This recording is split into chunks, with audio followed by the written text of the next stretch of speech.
भविष्यकालीन किमतींचा अंदाज नाही, हे तर काय होतं, स्पेक्युलेशन. इथे त्याला ते नाव आहे भविष्यकालीन किमतीचा अंदाज, स्पेक्युलेशन. एक सेकंड होल्ड करा. याचा अर्थ काय तुम्ही मला सगळेजण सांगणार. होल्ड नाही, तुम्ही सांगा, मी कशाला सांगू. तुम्ही सांगा स्पेक्युलेशनचं काय आहे.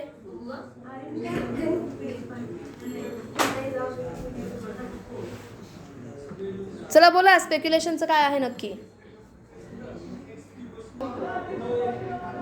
मी तुम्हाला सगळ्यांना विचारत होती ना, तर मी तुम्हाला विचारत होते की हा पॉईंट नक्की काय आहे, तुम्हाला एक्सप्लेन करा. ओके, हा पॉईंट या रूलमध्ये का बरं लिहून ठेवला आहे तो तुम्ही मला एक्सप्लेन करा. भविष्यकालीन किमतींचा अंदाज, स्पेक्युलेशन इफेक्ट, काय होता नक्की हा पॉईंट.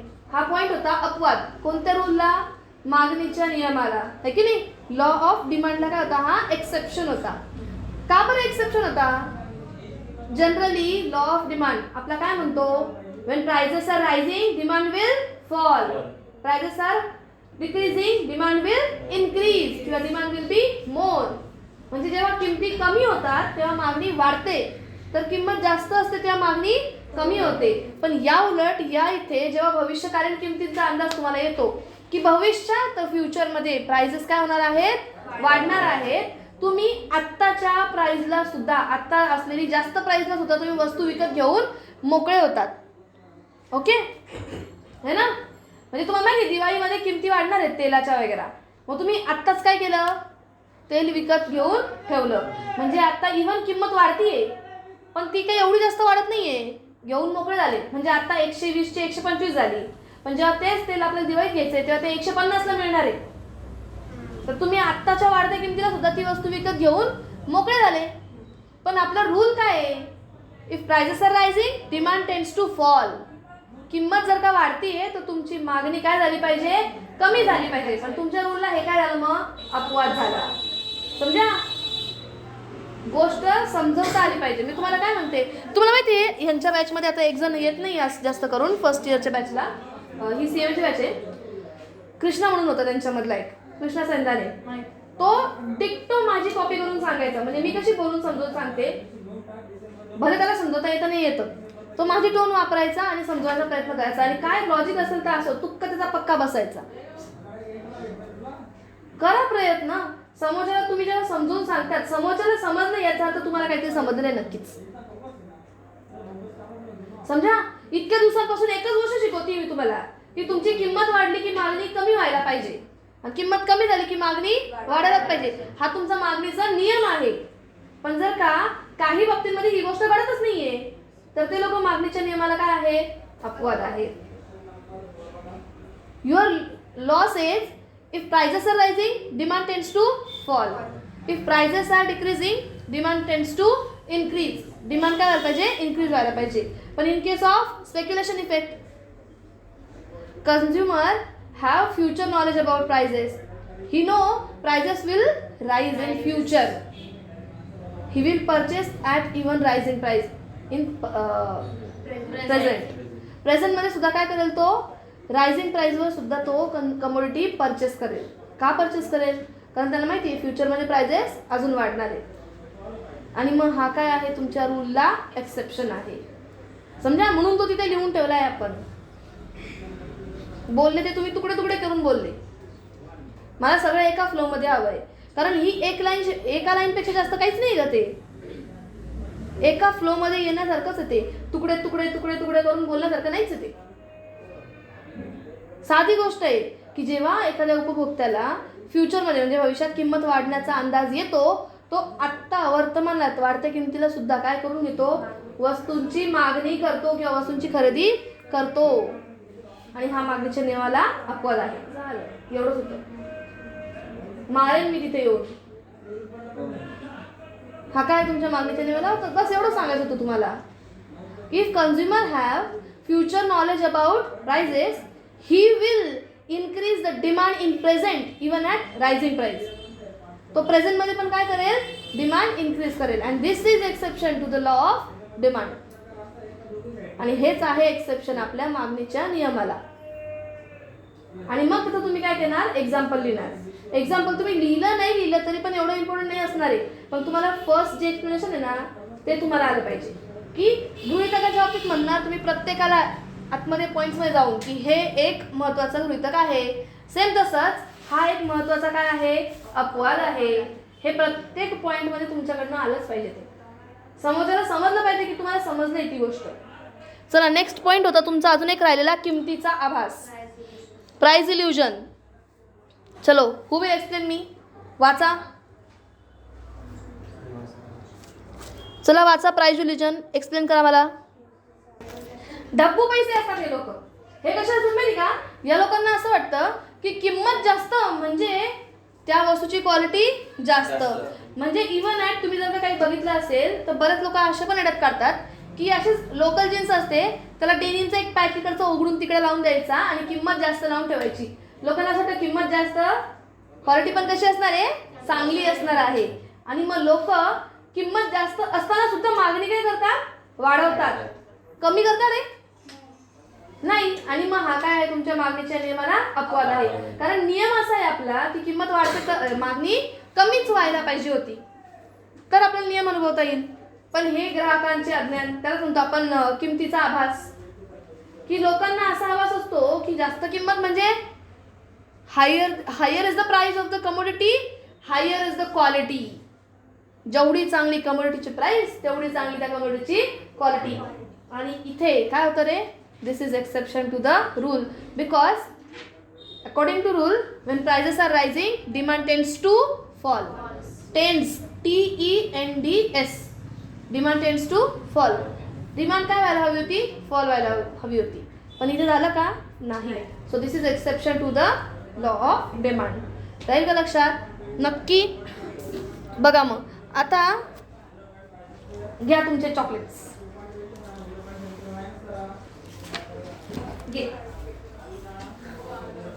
एक नंबर.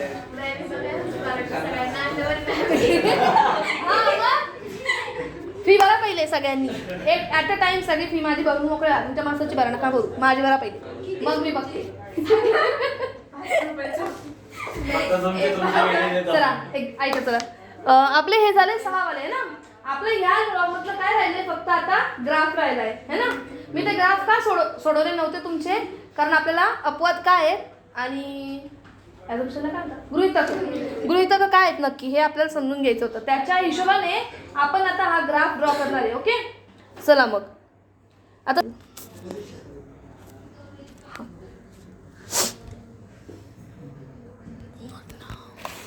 मार्कर कुठे गेला इथला, सगळे मार्कर सरांनी गोळा केले की काय.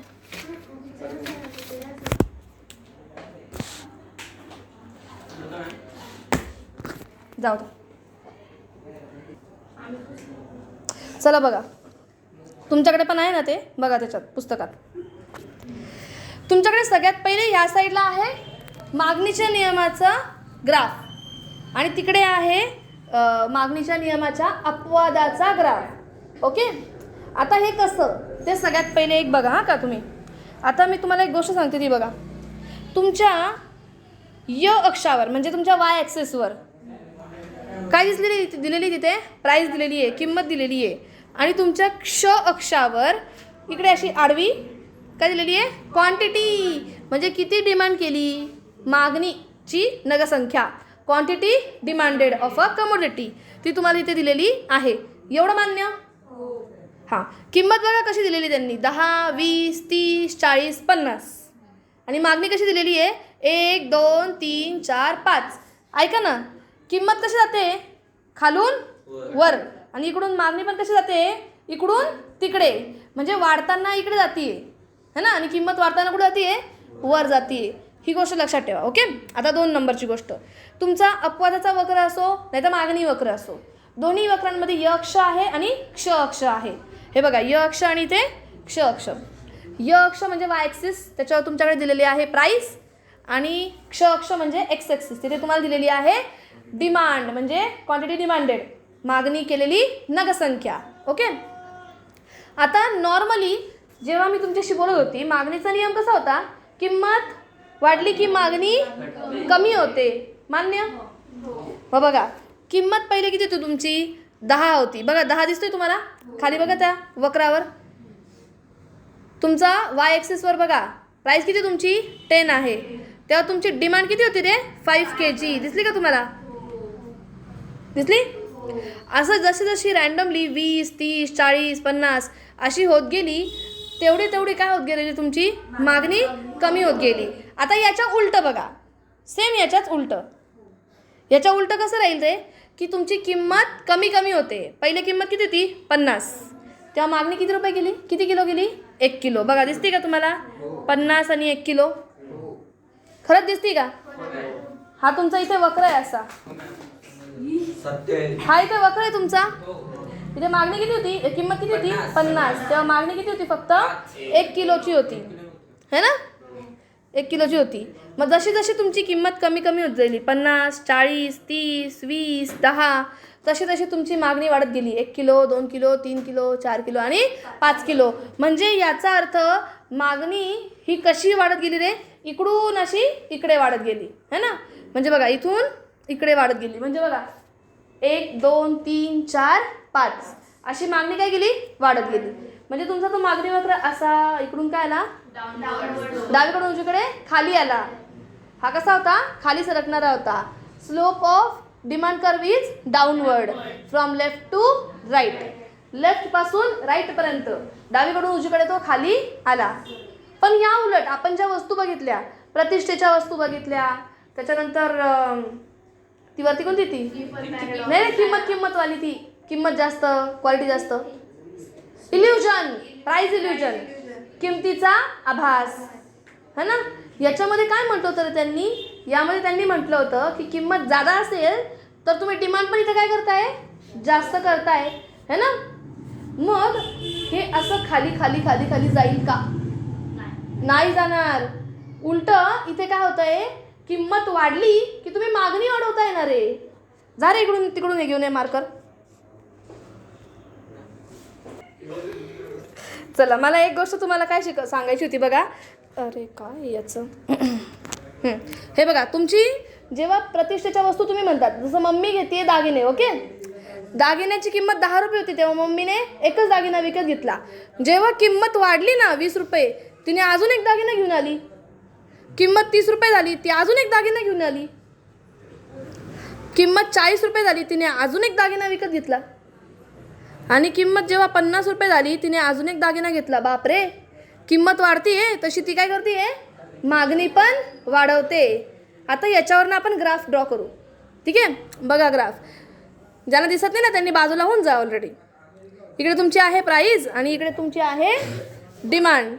हा आहे तुमचा एक्स ॲक्सिस आणि हा आहे तुमचा वाय ॲक्सिस.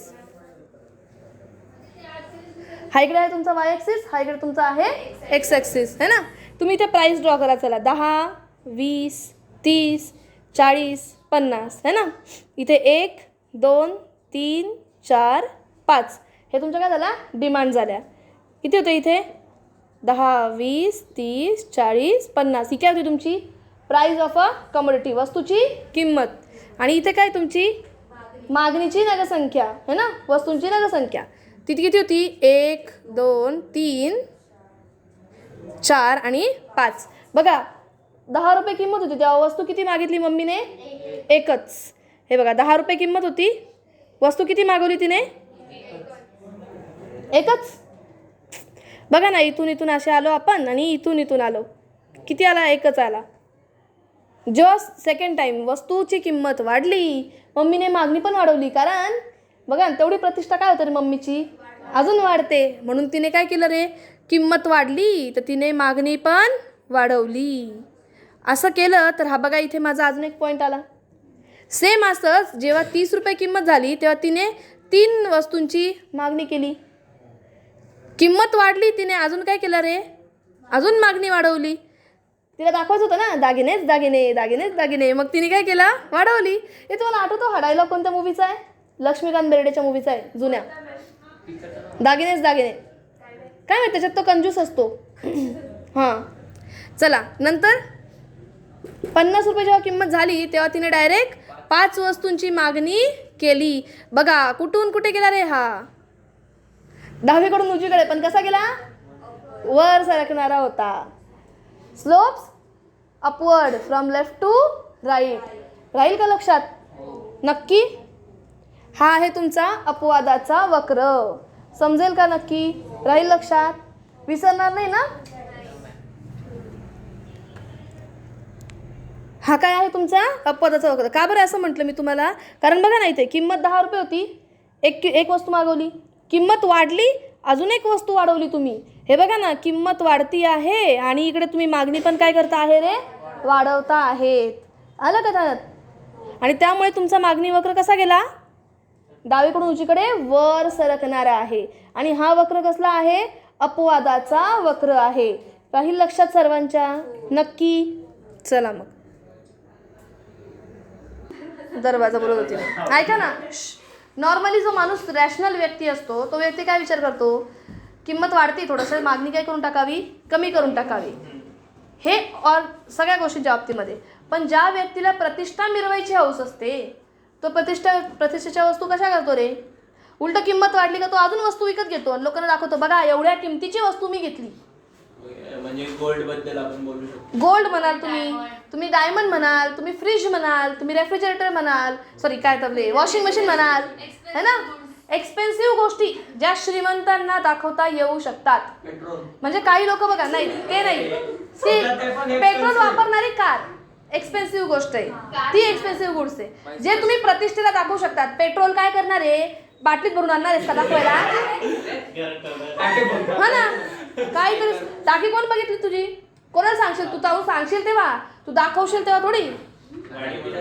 सोने बघा, सोनं चांदी, तोंडा बंद. सोनं चांदी, रेफ्रिजरेटर्स किंवा ह्या सगळ्या गोष्टी असतात ना, त्या डोळ्याला दिसतात, व्यक्तीला माहिती असतं याची किंमत वाढतीये आणि तरी याने विकत घेतलं म्हणजे मागणी काय झालेली आहे? वाढलेली आहे. समजलं का? आणि तुमच्याकडे नॉर्मली लॉजिकली मागणी वाढली, किंमत वाढली की मागणी कमी व्हायला हवी होती. पण हा काय करतोय? अजून मागणी वाढवतोच आहे.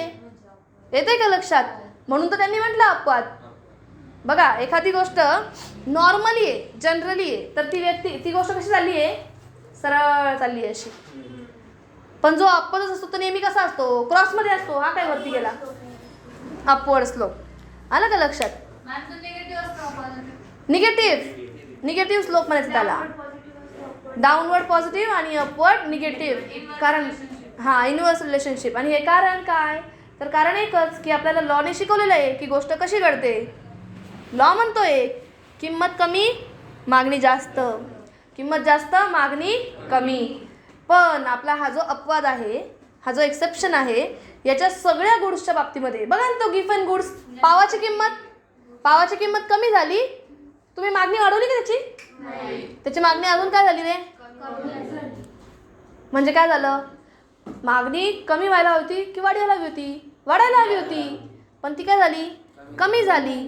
आणि मग त्यामुळे तुमचा जो कर्व आहे, हे बघा ना इथे नॉर्मली लॉजिकली. आता आपण हा विचार करूया, तेव्हा 50चा विचार करूया. इकडे लक्ष द्या. 50 रुपये किंमत असताना नॉर्मली तुमच्या मनात काय असायला हवं होतं? की मागणी कमी व्हायला हवी आहे. म्हणजे किती? इथंच असायला हवी, म्हणजे एकच वस्तूची मागणी आपण करायला हवी. पण असं घडलं का? हे तर इकडे घडलं. इकडचा विषयच नाही आला, हे तर इकडे गेलं. मागणी वाढली. मग हा काय झाला? तुमच्या मागणीच्या नियमाला अपवाद झाला. समजलं का? एक्झॅक्टली उलटी गोष्ट घडली ना रे. तुम्ही ते तुमचे दोन्ही चार्ट बघा, ते दोन्ही चार्ट बघा ज्याच्यात शेड्यूलमध्ये ज्याच्यात अमाऊंट्स लिहिले आहेत ना, तो वाला चार्ट बघा. गेले का त्याच्यामध्ये? बघा, पहिल्या मागणीच्या 3.3 मध्ये बघा, आकृती नंबर 3.3, सॉरी तक्ता नंबर 3.3 बघितला का तुम्ही? पेज नंबर 22 वर आहे तो. अरे यार, तुम्हाला काय असं सापडत नाही? तुम्ही असे का करता? चला तिकडे बघा, तुमच्या पहिल्या शेड्यूलमध्ये काय दिलेलं आहे? डिमांडच्या लॉच्या शेड्यूलमध्ये दिलेलं आहे तुम्हाला. प्राइस आहे 50 तर मागणी आहे 1. आता त्याच्या उलट तिकडे जा, तिकडे त्या बाजूला दिसते का तुम्हाला?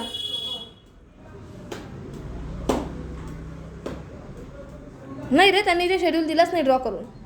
इथे 50 प्राइस होती तेव्हा मी इथे फळ्यावर ड्रॉ केला. 50 प्राइस होती तेव्हा किंमत किती होती? ते 5 किलो. तिकडे किती होती? 1 किलो. खाली बघा, 40 रुपये किंमत होती तेव्हा प्राइस डिमांड किती झाली 2 किलो झाली. इकडे बघा बरं 4 किलो झाली. म्हणजे एक्झॅक्टली काय होत आहे रे गोष्टी अपोजिट होत आहेत. डबलचं जाऊ द्या, अपोजिट गोष्टी होत आहेत की इकडे कमी होत होतं आणि तिकडे काय होत आहे वाढतंय. म्हणजे ह्या गोष्टी कशा आहेत टोटली अपोजिट आहेत. अपोजिट गोष्टी आहे म्हणजे अपवाद गोष्टी आहे. ज्या आपल्या मागणीच्या नियमाचं ऐकत नाही ते काय आले आपल्या मागणीच्या नियमाचे अपवाद आले. समजलं का? आलं लक्षात? चला मग आता लक्ष द्या, मी तुम्हाला काय सांगते याच्या पुढे. आता तुमचा फर्स्ट आणि सेकंड लेसन जो आहे त्या लेसनवर तुम्हाला काय येईल फक्त थांबा मार्क करा. चला ऐका, तुमचा उद्या पेपर राहील. उद्या पेपर राहील कशावर राहील बघा. रिटन पेपर आहे. मागणीचा नियम लिहा, कुठेतरी लिहा लागलं असतं. मागणीचा नियम, law of demand with exception and with assumption and exceptions with assumptions and exceptions म्हणजे total law of demand with assumptions, exceptions and schedules and graph. हो,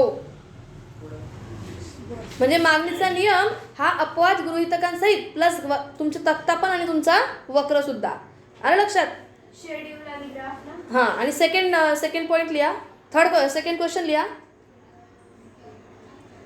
टाइप्स ऑफ डिमांड लगेच देते ना, आज इथं बसूनच टाकते मी. सेकंड आहे तुमचा टाइप्स ऑफ डिमांड, मागणीचे प्रकार.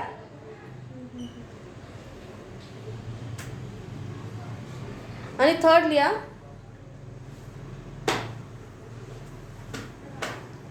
उपयोगितेचे प्रकार.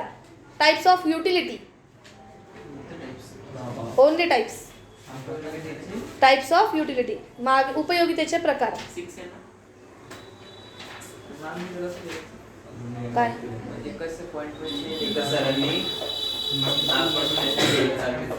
SP चा लेक्चर चालू केला आज एवढं शिकवलं आज रेकॉर्डिंग नाही केली का?